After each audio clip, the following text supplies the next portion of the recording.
Everyone, this is Rob Golfi with Remax, the Golfi team. Welcome to the Golfi Real Estate Show, Niagara edition with host Tim Dennis. And a good week, everybody, as we head into another weekend. We've had, since the last time you and I were together, 7 days of more information in the news every day about what people are doing about buying and selling homes. And I know you've got some stats that prove things are really looking up. I'm going to tell you, Niagara is probably got one of the best stats out there. And I went back as far as 2015 till the end of February of last month, like 3 days ago. Now, if you look at this, you'll see that if you notice it, you know how I rap and say there's always a boom in the spring, early spring? Well, I show from 2015 how the market climbed in 2015 in the early, January, February, March. Same thing in 2016, March, April, May. 2017, remember that boom we had? Yep. And then the prices kind of adjusted a little bit in 2017, but didn't drop like other areas did. Then again in 2018, the market started climbing again in Niagara, but other areas it didn't. The other areas the market was busy, but not like Niagara.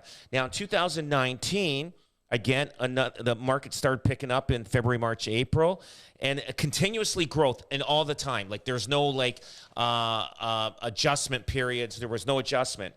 And then when you go to 2020, we had steady growth. 2021, just continuous growth. There was nothing happening. It's just continuous growth. 2022, we get the boom. And in February, March, April, January, February, March, April, right till June. And then things started changing and the market started adjusting itself. Now, the market has picked up. Now, if you look at February in Niagara, the median price, this is the median price. The median price in Niagara is $633,500 in February. Now, in January, it was $585. In December, it was $575. I mean, November, it looked like it picked up a little bit there. November, December, it looked like the market was good. So what I'm saying is Niagara has probably got the best return on investment for real estate.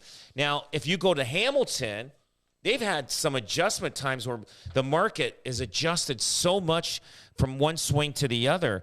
Now, and the only reason I think that Niagara has done so well is because a combination, the affordability, combination of the GTA buyers are coming out that way, and actually out of town agents that buy, it's almost like 28%. Like agents that are bringing their clients from the GTA into the Niagara, Hamilton area. So, but Niagara has had a consistent, solid ground of real estate in all of the Niagara Peninsula, and I couldn't believe it. I went back from like 2015 in 3 different areas. It was Burlington, Hamilton, and Niagara showed the best performance when it came to buying real estate and holding its value. The adjustment period, the adjustments, like that we went through last year wasn't as severe as other areas are. So last year, the market kind of swung down a bit. So now if I look in Niagara in 2021, the peak of the market, or 22, sorry, the peak was probably in March, April, and then it did adjust itself, but now it's starting to climb back. But in the last 7-8 years, that's the only time I really see a major adjustment in 8 years. But other areas, there's been major adjustments. So I give the thumbs up for Niagara.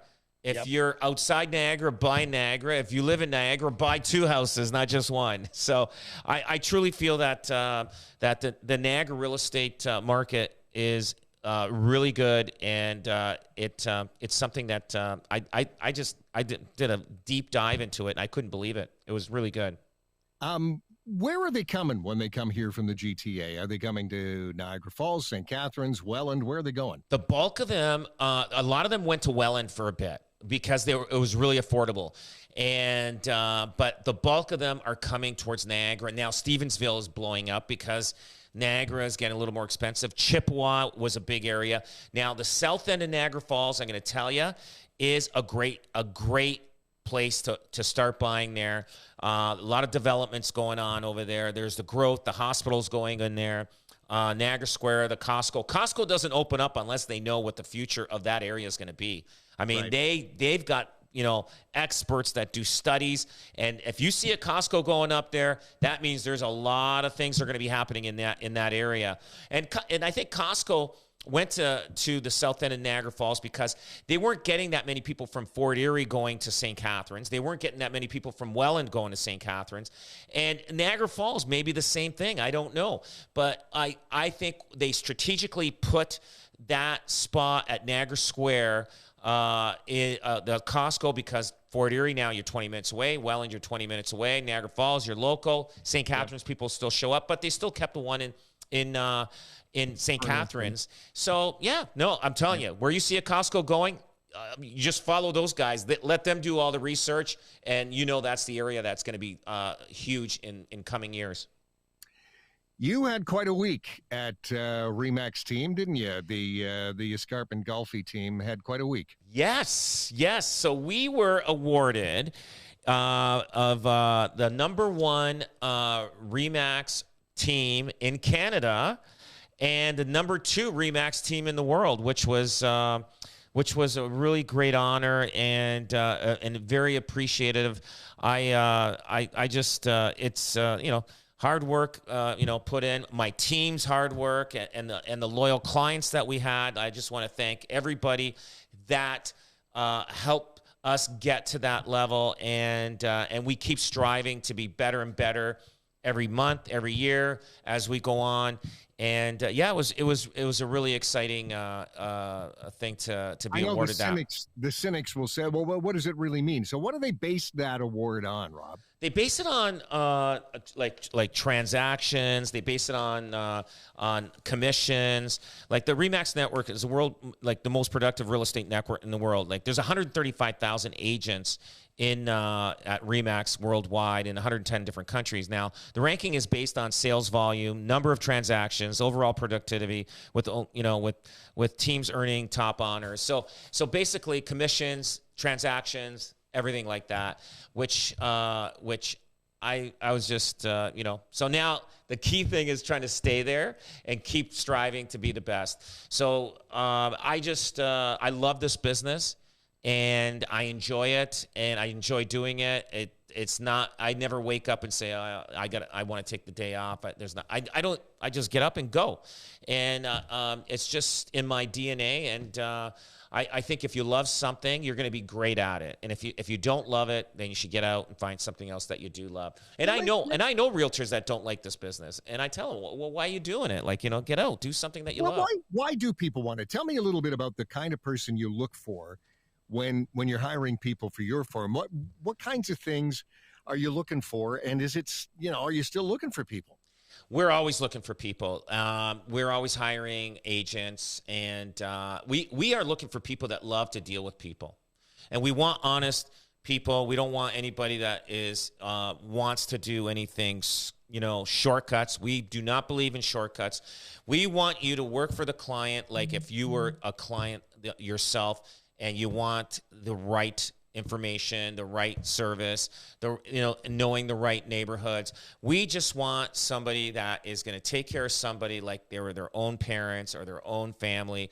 That's the people we want. And we want people that like dealing with people. If you don't like dealing with people, then you know what? You got to get into a different business. You got to get into the wholesale business of something. Don't get into the front lines of dealing with people. And I love dealing with people. Yeah, we do come across, and sometimes we have to deal with some people that are not really nice. We have to deal with people that are tougher to deal with. It's all part of anything that you do. But this business, I don't know any other business that could be as great as this, where you get to look at beautiful houses, and then you also get to look at garbage houses. I mean, you get the extreme on one end to the other. There is that. So tell me a little bit about where we're at in terms of inventory, Rob, because as I drive around, anecdotally, it seems to me that I'm seeing more people who've made the decision to put their houses on the market, because for a while, everybody was holding off, right? Waiting for the market to level off or to make some sense. I get the impression that there are more people who've made that decision. Is the inventory going up a little bit? Inventory is still not where we want it to be, and that's why prices are starting to climb again. The confidence of the people are back, and I know they're announcing an interest rate. And I think they're holding off on interest rates. I think they're going to just keep it the way it is at 4.5%, and they're not going to do anything. So I think this month, March, I truly believe that you're going to see numbers that are going to be pretty good. We're climbing back up. Our real estate recession's behind us. We are going to go into an economic recession. People are going to, keep their money, not go to spend on lavish things like they were. They got to pay their mortgage with their interest rates that they're not used to. The new buyers, they can afford it. They know what they're doing. They're the ones that are going to be going to the restaurants because they budgeted for this interest rate with this sale price of a house. Now, but yeah, inventory is still lacking. And so if you're looking at selling, like I'm telling you, now's the time. Now's the time. If you're looking at selling, you want to make a move. Yeah, it's not going to be the same price as it was in January, February, March, April of last year, but we're back in the game again. Things are coming back. The confidence of the consumers back. So yeah, it's good out there. I mean, to be honest, you say we're not going to get back to where we were, the year before, last year, those kinds of prices. Are we ever going to get back to, incrementally you're going to get there, but are you ever in your lifetime, you think, ever going to see a huge jump like that ever again? I mean, there was the pandemic. There was the kind of stuff that happens once in a lifetime. I think, and I truly believe this, Tim, we're going to see another boom that we had in 2021 and the first quarter of 2022. It's going to happen starting in 2026 and 27. So buy now and unload in February of 2027. You are going to do fantastic. You're going to make good money. Why that year? Because I'm going back on history and the adjustments. Now all the moons line up. You've got a shortage of inventory out there of houses. There's a shortage of houses out there, period. The builders got to build. We're bringing in 1.5 million people into Canada to come. And a lot of them end up in Ontario. So, and a lot of them end up in the Golden Horseshoe. So the market is just going to have another boom, just like it did in 2017 for 16 and 17. Now we just had this one that's behind us in the last 2 years. The next one's going to happen in 2026 and 27. I've written it down. In 2-3 years, you're going to see housing prices jump like crazy. So mark your calendars. If you want to unload a house and get maximum return, get ready for the sometime in 2026. 27, I would unload it somewhere there. It could go longer, I don't know, but that's my estimation time is where we're going to see another boom happening. So if you're graduating college or university right now, I would get into the market now, even though you feel it's expensive, but it's going to be more expensive in 3 years from now. All right, I'm just marking down all of those dates so that when we're doing the show in 2026 and 27, I can remind you. Remember back in March of 2023, Rob? So okay. Yeah, March. Yeah. And you could play back this thing. Back. We'll play back, and if that's the truth, then you know what? I'm going to predict a lot of other things, and that's where I'm going to. Like I'm still investing. I'm still buying. I still buy and invest. I'm not afraid. The interest rates are, it's a little tougher to find something that will cover, but I'm still in the game as an investor.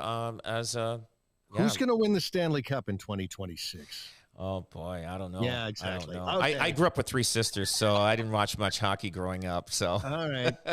I just thought I'd make some money on the side here.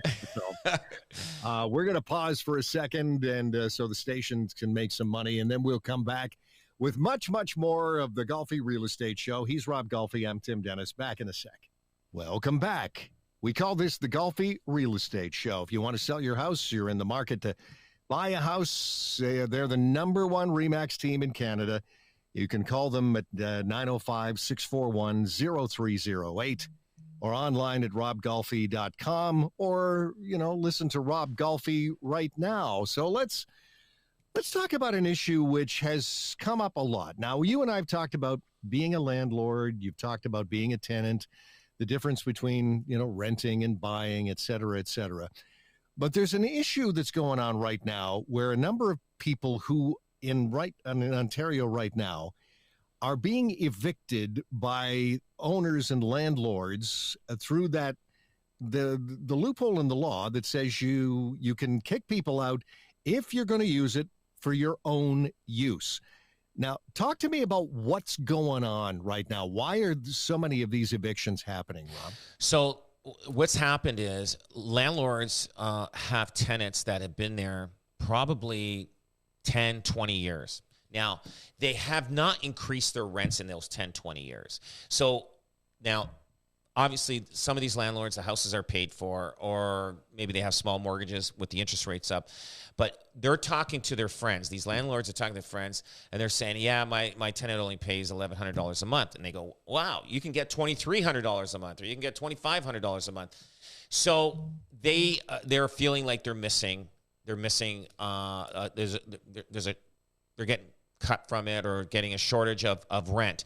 Now, the biggest mistake these landlords have done is, I get it. You got great tenants, they're paying on time, and you're not increasing their rent. I'm a victim of that myself as a landlord. But now I do increase the minimum rent that's required through the landlord-tenant board. I do, like 2.5% was this year. And that's how you stay on top of it. If you go 10, 20 years without increasing the rent, yeah, of course it's going to be lower than everybody else's, especially where we had a huge increase in cost of living that just happened in the last 2 years.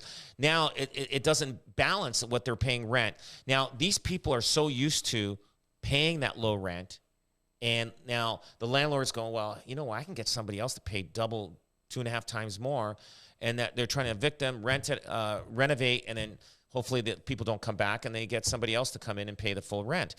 And there's a big roar of tenants that are trying to fight this. And, and the landlords are doing it. A lot of them are doing it legally. A lot of them aren't. They're just saying, listen, I'm saying my daughter's going to move into the house, which probably not. And if the landlord, lies or doesn't do what he says he's going to do, he can get fined. But to prevent this, if you're a landlord, just increase the rents every year. I know it's not good. I'm doing that now because I've got some tenants that I've been there for 5, 10 years. Yeah. There's only so much you can raise it by right now, right? That's right. This year was 2.5%. That's it. Yeah. So next year it could be 1.5%. But if you do that every year, in 10 years, it could add up to a big difference. You're keeping up with at least the economy, what's going on. It's not going to be as good as what the neighbor's getting, that just rented it out fresh from a new tenant, but at least you're getting something. You got to raise, as a landlord, you got to raise the rent. Now, the tenants right now that are fighting it, they're just pushing the landlords to make sure they do their job now. Because I did the same thing. I didn't raise anybody's rent. Now, last year I did. I raised everybody's rent, the legal requirements, and I'll do it again next year and the year after that and the year after that. Because you have to. Because, look, the interest rates went up. I got to make up that difference. Taxes are going up. Cost of water, everything is going up. But the tenant doesn't realize it does cost the landlord. But I get there's some bad landlords out there that are trying to move their tenants out so they can rent it to somebody that can pay more money. I get it, and it's happening a lot, and that's why it's hitting the newspapers, and there's a lot of articles on it, and there's a backlog in the landlord-tenant board of people fighting to stay there. And we even had issues where tenants aren't moving out. The landlord sold it. The couple wants to move in, and the tenants are sticking around. It's caused so much problems out there.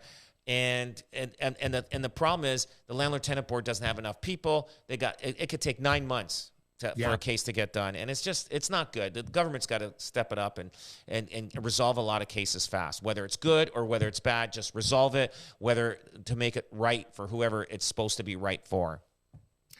There's another story that's been in the news a lot, and that's over the past few years when we've watched prices for everything go up, not just real estate, but groceries. The price of eggs has gone up. The price of building a house has gone up. The price of lumber has gone up, and the underground economy has gone up with it. What is the connection that the underground economy has to the housing market? Because there was a headline about that in the paper this week. How is the increase in the underground economy tied to real estate, Rob? I know. So there's an article, and it said the underground economy has seen a sudden boom in 2021 thanks to the housing market. So the underground economy refers to the market-based economic activity that is hidden, basically people paying cash.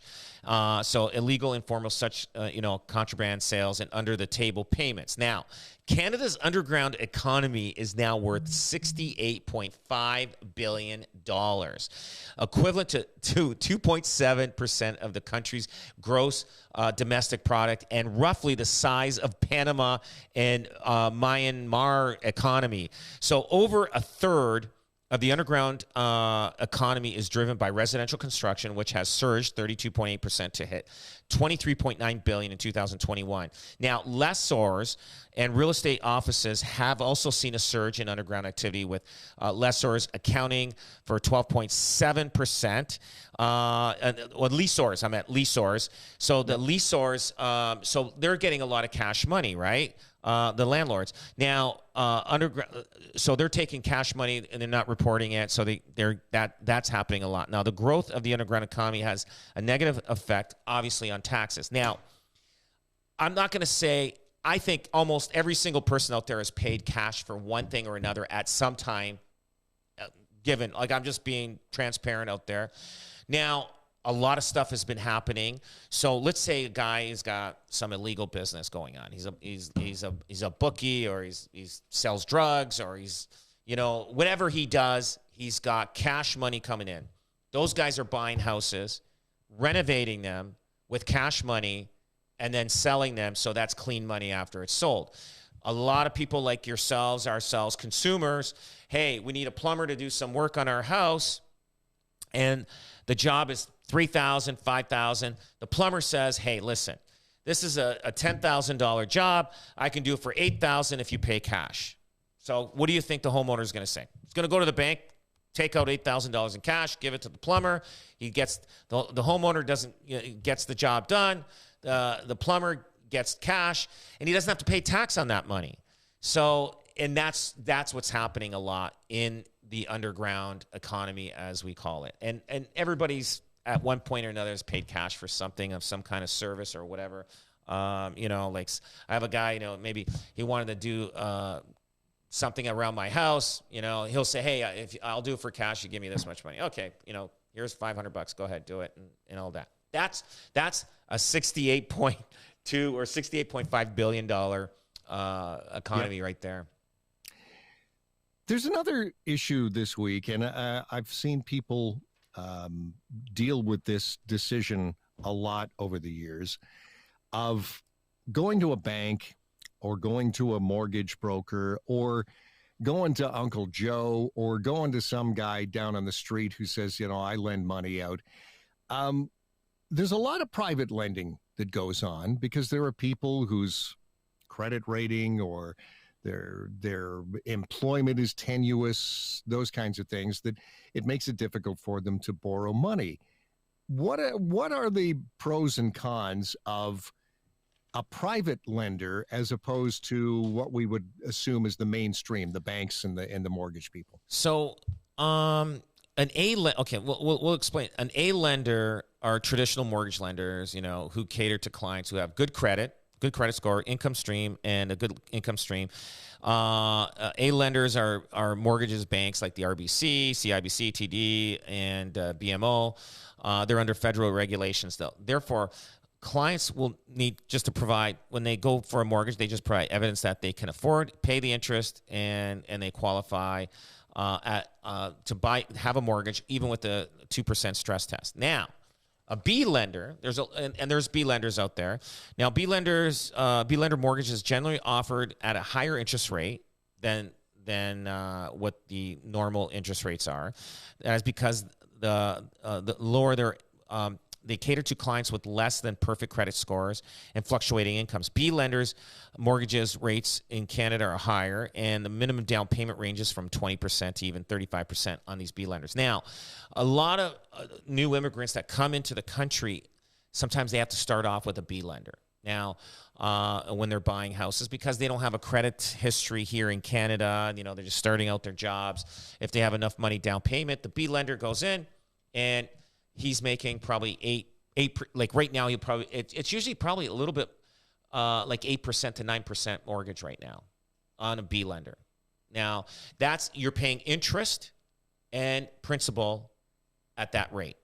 Now, there's private lending. Now, private lenders are about 10% of the economy, and B lenders are probably about 20%. So the private lenders are the ones that even charge even more than that. So it's almost you can almost call it loan sharking to a degree. Now, these are people that cannot even get a mortgage with a B lender. Their credit score is something's wrong, but they got some money, they got some cash. Or maybe they have a cash business. They could be a barber. Barbers, they always take cash. You still see the odd store that doesn't take debit machines, right? So they take cash. Now, whatever they're reporting, that's their prerogative, whatever. A lot of times those people are in the cash business. They only report half of the business, especially if it's a service-oriented business. So when they go to a bank and say, hey, I want to get a mortgage on this $500,000 or $1 million house, they say, well, your income shows that you only make this much money, you don't qualify. So that guy, that because he cut the corners and not paying taxes on half of that income that he didn't claim, he's going to end up paying that in interest unless he's got a lot of cash he can pay cash. But yeah, private lending is big, especially with businesses that use it for short term. So let's say you go to you buy a property and you want to renovate it. Instead of going to the bank because they want financials and you have to spend a long time on working and trying to show them what you can do, you go to a private lender, say, listen, I need about $200,000 to fix this house up. After I finish fixing it up, I'm going to sell it. You're going to get paid. And that's how they get paid. Now, those private lenders, they only take interest payments only. So let's say you borrow $1 million and the interest on it is, let's say, 10%. So you're going to have to pay monthly payments of that 10%, which is $100,000 divided by 12, whatever. And you just keep paying until you pay that back. And then there's a lending fee with that. So if you're borrowing $1 million, sometimes there's a $20,000 lending fee on top of that. So these private lenders, they're making money like you would not believe. It's like a printing machine, and they're busy. These guys, they want to keep turning over the money. Every time they lend money to somebody, that's 2% for them, plus the interest rate. They get the money back, again, 2%. Now, and they have tough restrictions on sometimes if you pay out the mortgage quick, private lending, they give you a penalty. If you don't, let's say you have to extend it, you pay another lending fee. Private lending is something for short term to gain profit on something like investments. It's not really recommended.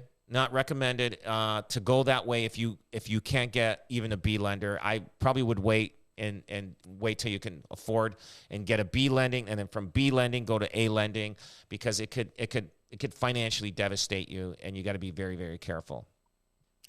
When we come back on the Golfi Real Estate Show for this week, so you've made a deal and something happens and the deal falls through. What are your next steps? What should you do? What shouldn't you do? And Rob will have some ideas and some thoughts on that when we come back right after this. And we're back on the Golfi Real Estate Show. I'm Tim Dennis. He's Rob Golfi. We've talked all kinds of things about boom and bust and lending and tenants and all kinds of things. But I want to talk about an issue which a lot of people have dealt with at one time or another in the real estate business.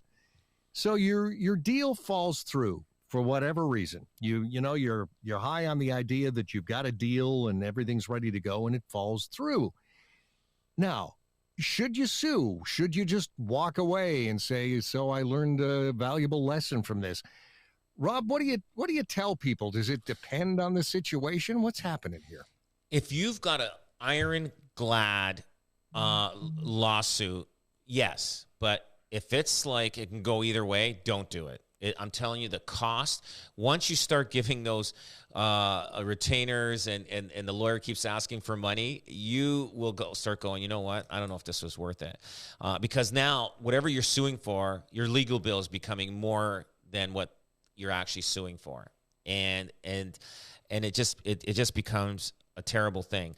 Now, a lot of times that's why they have small claims court.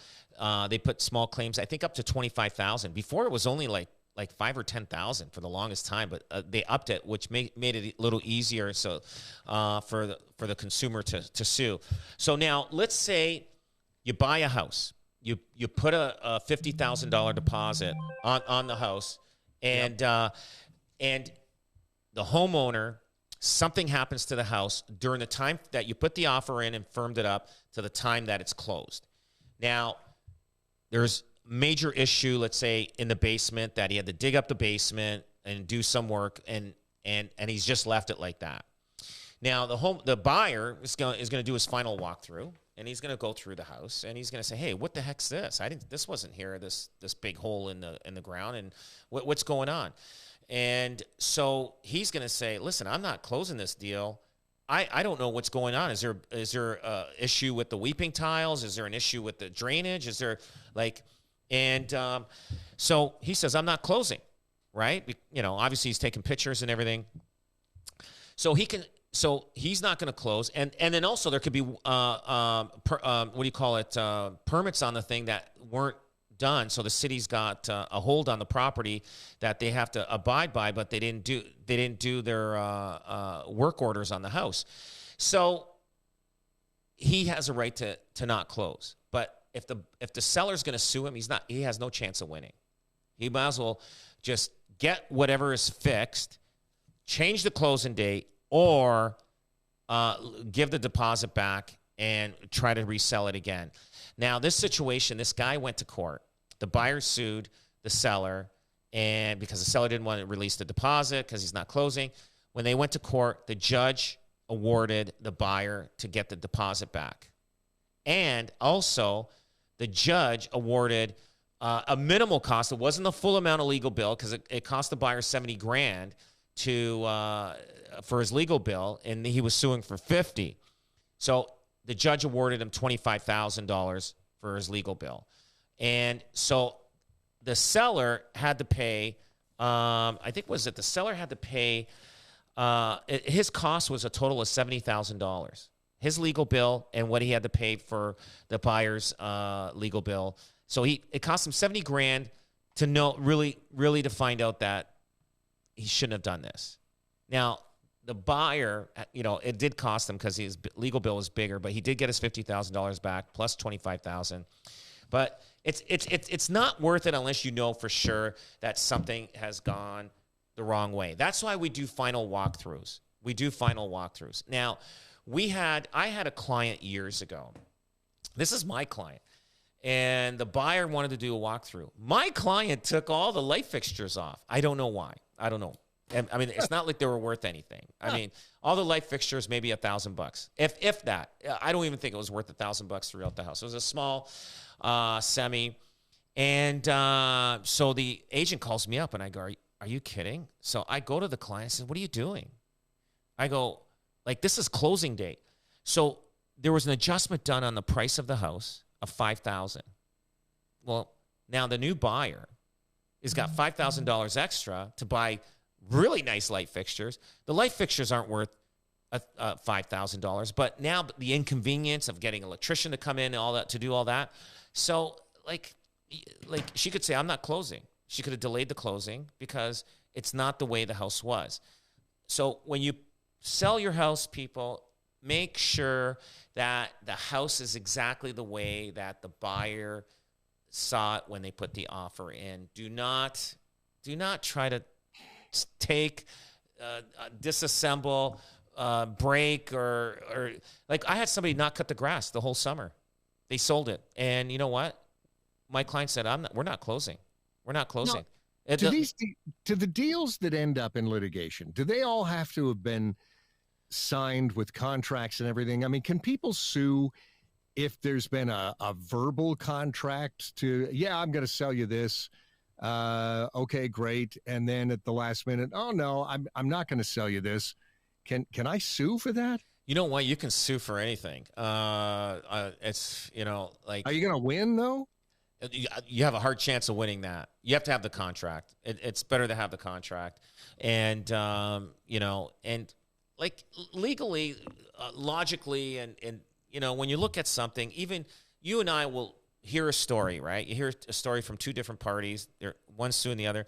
You kind of got, as a person, you kind of got a general idea who's going to win that. You know what I mean? Like, yep. So now the judge has to make the decision.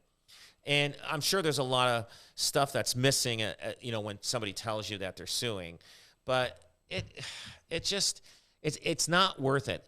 But the good thing is, if you're going to sue, sometimes let's say you're suing for $40,000, and if you hire a lawyer, it's going to cost you a lot of money. But with small claims, you can sue up to $25,000. I would sue at small claims for the $25,000, forfeit the $15,000. The difference, and then just try to get $25,000 back, and then you don't have to go through all the legal stuff. So you go to court, you write a nice document of what transpired. Obviously, the person you're suing is going to have a defense. The judge is going to make the decision, and he's going to be realistic. He's not going to favor anybody. He's going to say, "Hey, this sounds like the plaintiff should be getting his money," and he'll award it. Now, then the defense person that's getting sued, and he's gonna have to figure a way to pay somebody back. Now, if he doesn't want to pay back, then you got the judgment to put it either on his house, or you could do something. You can actually affect his credit rating, and that's another step you have to go. And if you have the time to do that, so you know what, I think you got to be careful. That's why use a small claims. So if you're going to put a deposit of $25,000 so that you can actually sue for the full amount in small claims instead of using a lawyer. But it just depends. Yeah. Speaking of contracts, it kind of goes right into this next subject very easily. There was a question that came up on a couple of real estate websites this week about when a home buyer legally owns the property. And there's a reason that they were asking this, but the question surprised me because you own it sooner than you think, right? Oh, yes. Yeah, you do. You own it. When you firm up on that deal, you own that property. And then the seller has to maintain that property. It's like they have to maintain it to the way it was, and you got to be very careful. It's like I've had so many situations where, and that's why in contracts it says, kept in a broom swept way when they leave it on closing, and if they have to disclose everything. If they don't, there could be issues there. Now, I had one property that the sellers did not know they had mold in their basement. No clue. It was all behind the walls in the basement. They had the paneling or whatever. People moved in. They were gutting the house. They were, and this is in the basement. They were renovating, and they ripped all the walls down. They go, whoa! Obviously there was moisture coming in from outside, and there was mold on the walls. So they thought the sellers knew this, and the sellers had no clue of it. They had no idea. They were living there with it and had no idea. And I don't know what resolved over that. They even sued the home inspector, and usually you can't sue the home inspector for more than what you paid for the home inspection, but people still do. And they said the home inspector missed this with his, meter, his, mold meter that they have. And so they had to get it, fixed and remedied for, to clean it up. And I don't know what happened with that lawsuit, to tell you the truth, but I knew there was a lawsuit.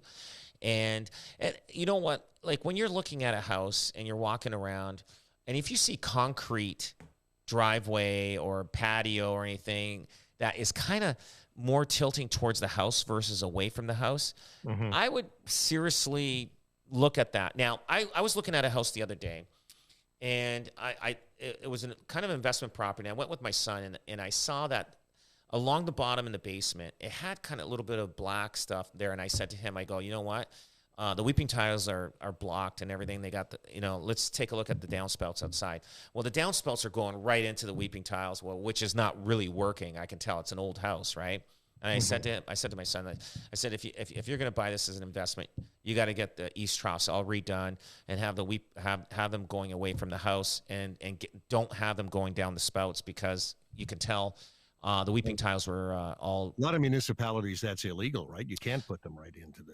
Yeah, I wouldn't do that, because I mean, if it's a brand new weeping tiles and all that kind of stuff, but I still think run the water away from the house. Yep. You will have no issues. You will have zero issues. But if you've got it going down, and a lot of people have downspouts and they forget to put the elbow and have it going away from the house, they just let it sit there, and then they find out they got a leak in their basement. That leak starts off with cold and hot weather.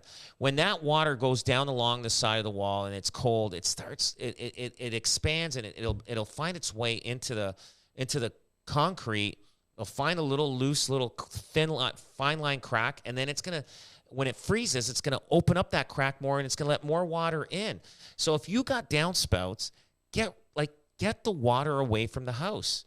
And there's so many issues. There was one time, what happens if somebody buys a house? The homeowner says, "I've never had any leaks in this house. It's not one thing," and there's no sign of leaks. People move in 6 months later. Guess what? They got a leak. Can they sue?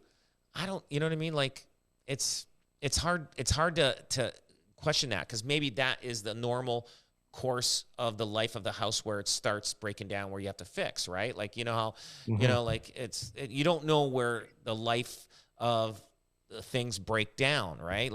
Shingles are good for 20 to 25 years. You move in, you think the shingles are 15 years old, but really they're 20 years old, and in 5 years, hey, I thought these shingles were newer than that, but they're not. It's just, but another one of these reasons why you need a real estate agent who knows what they're doing, so that they can advise you on that, because a lot of people go into buying a house, selling a house, without that kind of knowledge, without knowing what to look for and what not to look for. Absolutely. And then just take care of the house right to the closing date.